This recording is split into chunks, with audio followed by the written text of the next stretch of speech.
இந்த நேரத்தில் நான் ஒன்றை குறிப்பிட்டு சொல்ல விரும்புகின்றேன். இங்கே தாய்மார்கள் வீற்றிருக்கிறீர்கள். எனக்கு ஏதோ ஒரு சுயமரியாதை வெளியிலே வந்த தலைவரை பாராட்டுவதற்காக இங்கே வந்து நான் நிற்கவில்லை. அன்பு சகோதரர் வித்யாதரன் அவர்கள் சொன்னது போல குடும்ப நண்பன். அவர் குடும்பத்திலே அத்துணை பேரையும் தெரியும். பெங்களூரிலே ஒரே தெருவிலே வசிக்கின்றோம். அந்த தெருவில் பெங்களூரில் அந்த ஏரியாவிலே சுயமரியாதை குடும்பம் இருந்தால் இந்த ரெண்டு குடும்பமாக தான் இருக்கும். எங்களுடைய குடும்பம். ஏன்னா பெங்களூரில் போய் சுயமரியாதை சொல்ல முடியாது. சாமியார்கள் அதிகமாக இருக்கின்ற இடம் அது. அங்கே அம்மா அமர்ந்திருக்கின்றார்கள். அன்பிற்கினிய அன்பு சகோதரர்கள் புகழ், ரவி, டெல்லியிலிருந்து தமிழரசன், அன்பு சகோதரி தமிழ், இப்படி அவர்கள் குடும்பத்தை எல்லாம் மொத்தமாக அறிந்தவன் நான். அவர்கிட்ட என்ன ஒரு பியூட்டின்னு கேட்டிங்கன்னா, நீங்கள் அவர் தொடர்பு கொண்டாலும் நாம் தொடர்பு கொண்டாலும் எவ்வளவு நேரம் வேணாலும் இன்ட்ரெஸ்டிங்காக பேசிகிட்டே இருப்பார். ஃபோனை வைக்க மாட்டார். டெல்லி போகணும் புகழேந்தி அப்படின்வார். ஆகவே அவ்வளவு ஆர்வமிக்கவர். இப்பொழுது கூட என்னை வித்யாதரன் தப்பாக நினைக்கலன்னா என்ன சொல்ல வரேன்னா, என்னோட ஒரு நண்பர் வந்தார். யாருக்கு பிறந்த நாள் 90 என்று சொல்லுங்கள் என்று சொன்னார். அவர் பெங்களூர்லேருந்து வந்திருக்கார். நான் வேணுனே கையை காமிச்சு வித்யாதரனுக்குன்னு சொல்லி சொன்னேன். பக்கத்தில் அவர் உட்காந்துருக்கார். எனக்கு என்னவோ எனது நண்பர் வித்யாதரன், அவரது புதல்வர், அவரை ஐயாவோடு ஒப்பிட்டு பார்த்தால் அவர் இளமையாக இருக்கிறார், இவருக்குத்தான் வயதாகி இருக்கிறது என்றே நினைக்கின்றேன் நான். இந்த வயதில் இவ்வளவு ஆர்வமிக்கவர். இந்த கொள்கைகளை சொல்லும் பொழுது மிகவும் கடினமான ஒன்று.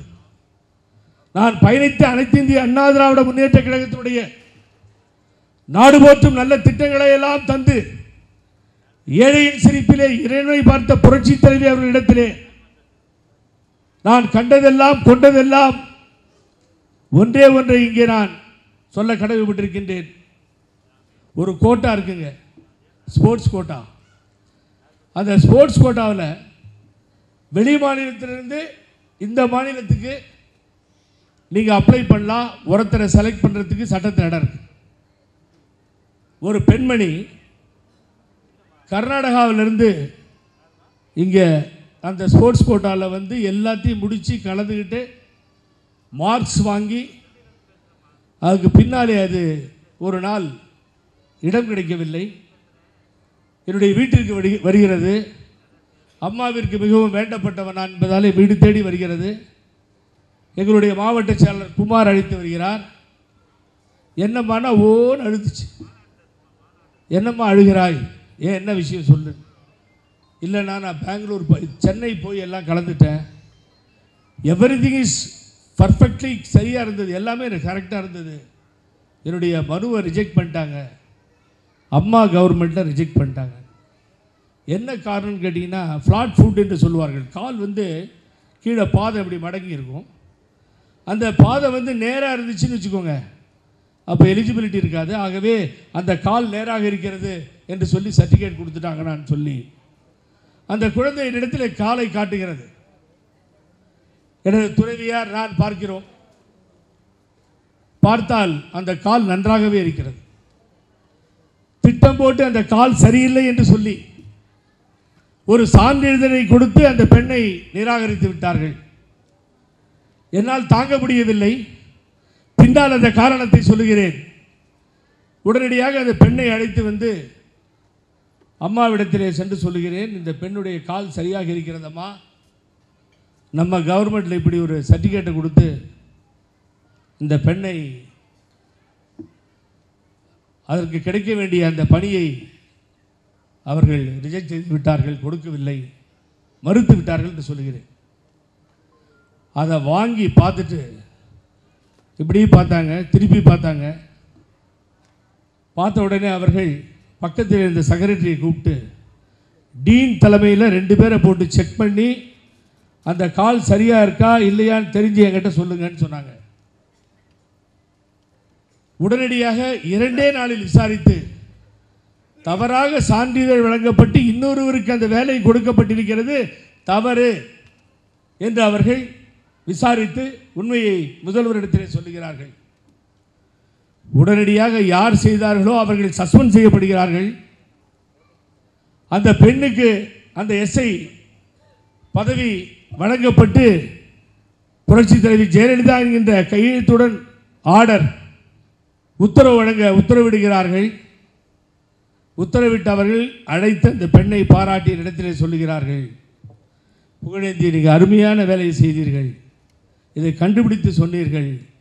அம்மா அதிகமாக அங்கே அவர்கள் அந்த உணர்வுபூர்வமான ஆர்வத்தை காட்டியதற்கு காரணம் அந்த பெண் ஷெட்யூல் காஸ்ட், பிற்படுத்தப்பட்ட பெண் என்பதை அந்த சான்றிதழை பார்த்ததால் தான் அம்மா அவர்கள் தனி கவனத்தை செலுத்தினார்கள். எந்த துறையிலே ஆகட்டும், முதலமைச்சராக பதவியேற்க வேண்டும் என்று சொன்னால் புரட்சி தலைவி அம்மா அவர்கள் இன்றைய தினம் சொல்லுகிறேன், சேகூர் தமிழரசனை அடையுங்கள். ஏனென்றால் பார்ப்பன சமுதாயத்திலே பிறந்திருந்தாலும், ஒரு உயர்ந்த ஜாதியை சார்ந்தவராக இருந்தாலும், தலைவணங்கி பதவி பிரமாணம் ஒரு தாழ்த்தப்பட்ட பிற்படுத்தப்பட்ட ஒரு தலைவர் செய்து கொடுக்க வேண்டும் என்று மனதிலே வந்தது. அதை கொள்கையாக கொண்டது புரட்சி தலைவி அம்மா அவர்கள். இப்படித்தான் அடிப்படையாக வளர்ந்தோம்.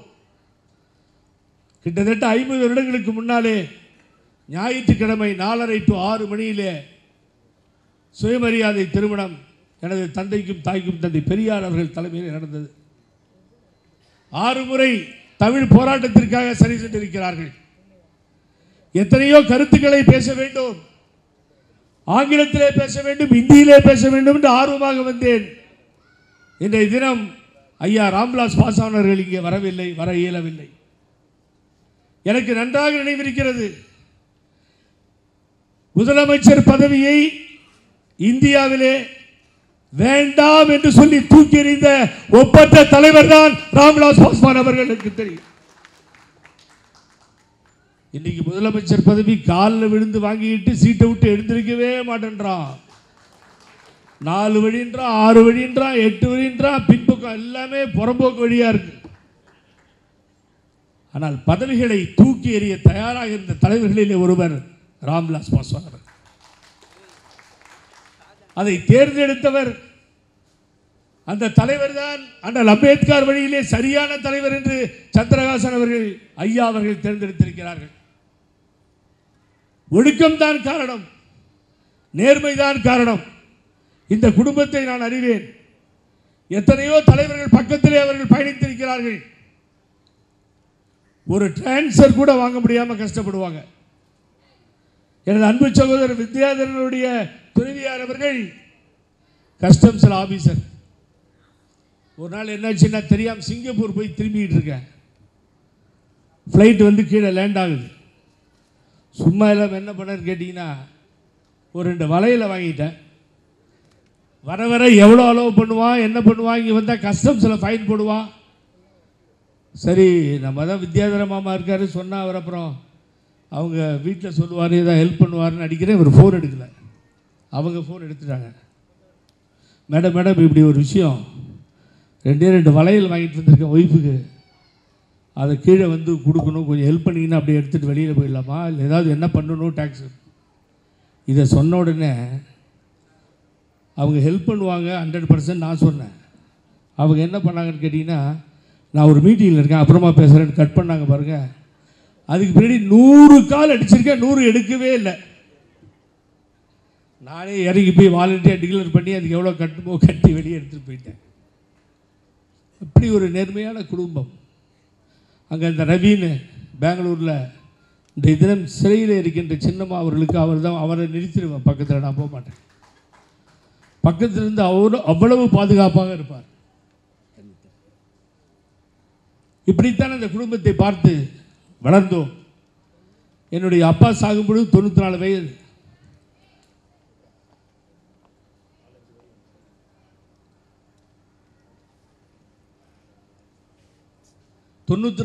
அவருக்கு.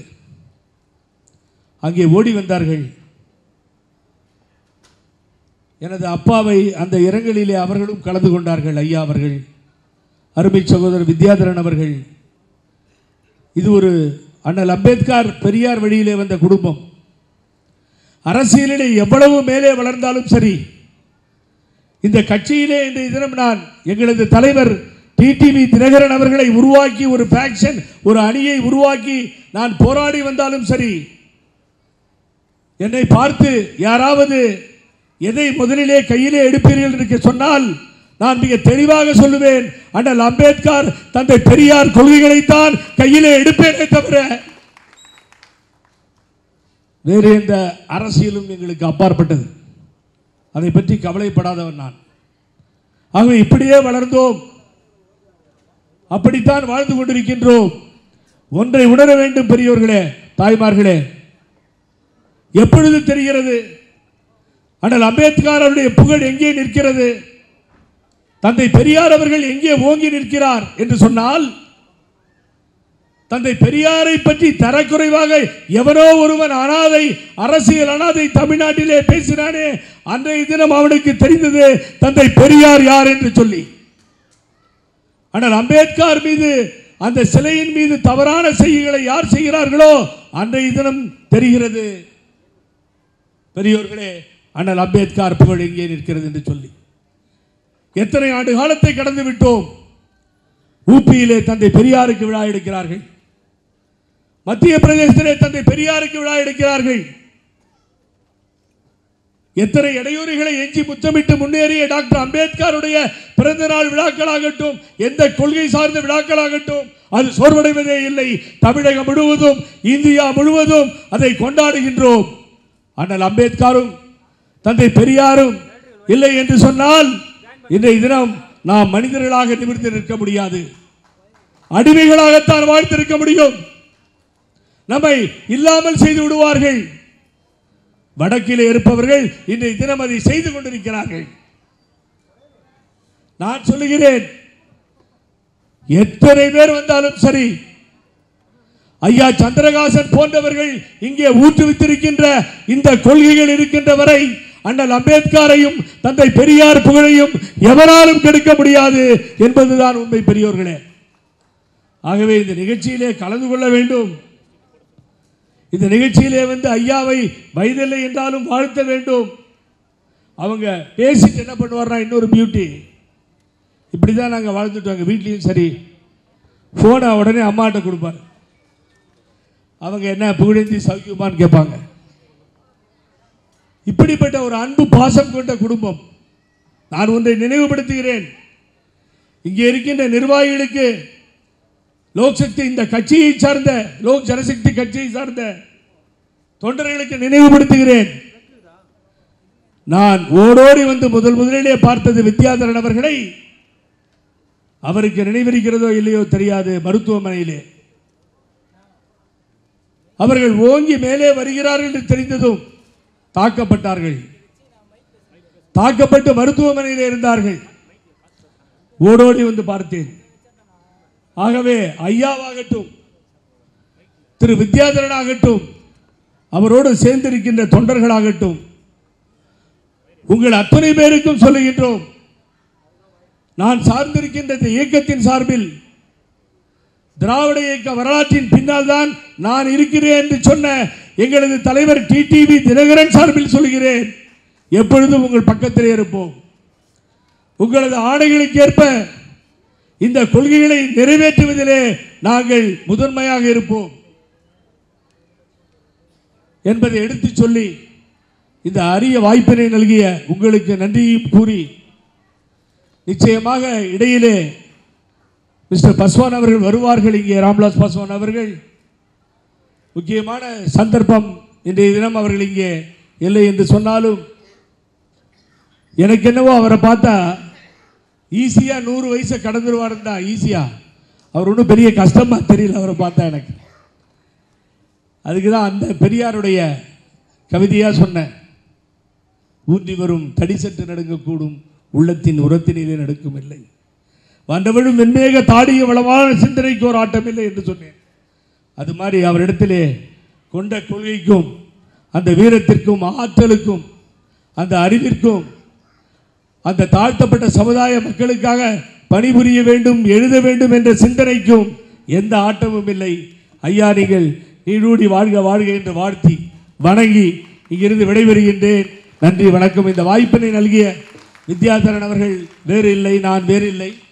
ஆகவே அவர்களுக்கு மற்றொரு முறை நன்றியை சொல்லி உங்களிடத்தில் இந்த விடைபெறுகின்றேன். நன்றி, வணக்கம்.